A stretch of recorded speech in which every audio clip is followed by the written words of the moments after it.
واتقوا النار الذی وقودها الناس والحجارہ، بچو اس آگ سے جس کا ایندھن بنیں گے انسان اور پتھر۔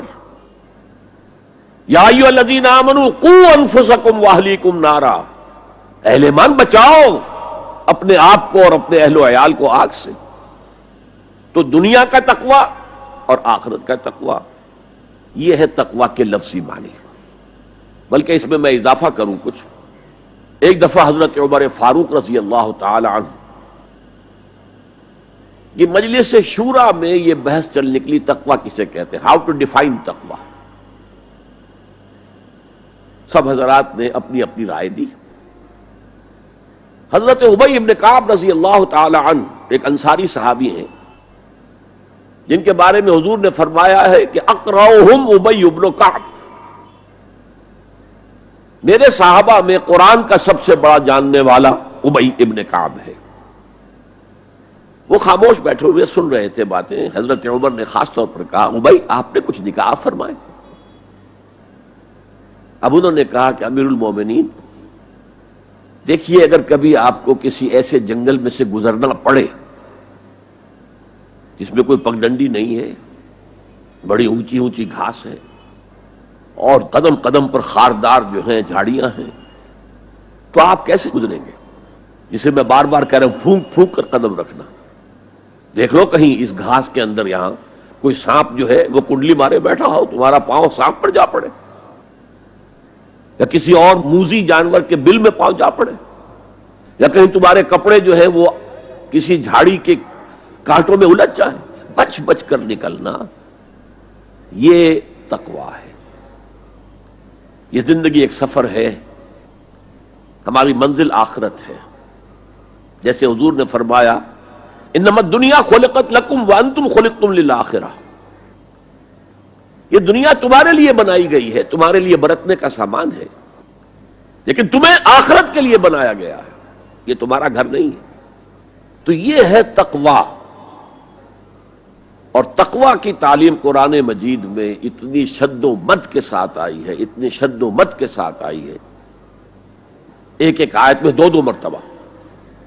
سورۃ النساء کی پہلی آیت، یا ایھا الناس اتقوا ربکم الذی خلقکم من نفس واحدۃ وخلق منها زوجها وبث منہما رجالا کثیرا ونساء واتقوا اللہ الذی تساءلون بہ والارحام ان اللہ کان علیکم رقیبا۔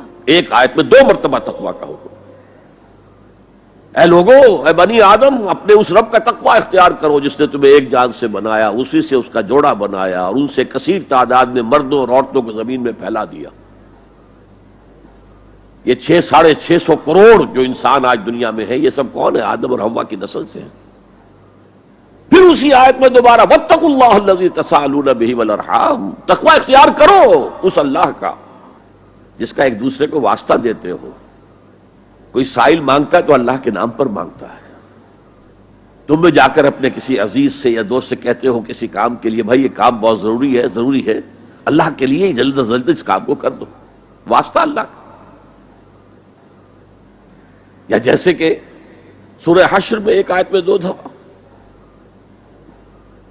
یا ایھا الذین آمنوا اتقوا اللہ ولتنظر نفس ما قدمت لغد واتقوا اللہ ان اللہ خبیر بما تعملون۔ اے ایمان والو، اللہ کا تقوی اختیار کرو اور دیکھو کل کے لیے کیا بھیج رہے ہو آگے۔ تمہارے اعمال جو جا رہے ہیں، جمع ہو رہے ہیں تمہارے نامہ اعمال میں، وہ اعمال کون سے ہیں، اچھے ہیں یا برے ہیں؟ اور اللہ کا تقوی اختیار کرو اور دیکھو، جان لو وہ تمہارے اعمال سے باخبر ہے، بے خبر نہیں ہے۔ تاہم یہ الفاظ جو ہے میرے نزدیک قرآن مجید میں تقوی کی تاکید کے اعتبار سے انتہائی مؤکد مقام ہے۔ جیسا کہ میں نے عرض کیا، صحابہ گھبرا گئے، حضور اللہ کے تقوی کا حق کون ادا کر سکتا؟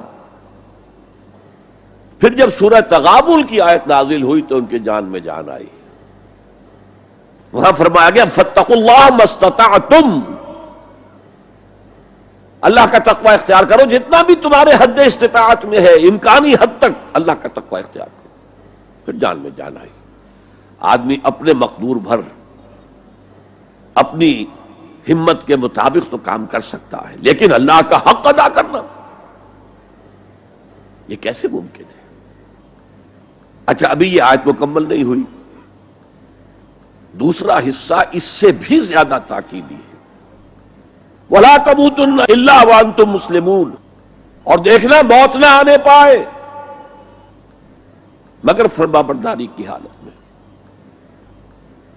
یہاں پر بھی عام طور پر ترجمہ کر دیتے مسلم ہونے کی حالت میں۔ مسلم تو ہم گناہ کر رہے ہیں تب بھی مسلم ہے، گناہ سے پہلے بھی مسلم ہے، گناہ کے بعد بھی مسلم ہے، یہ نہیں ہے مطلب۔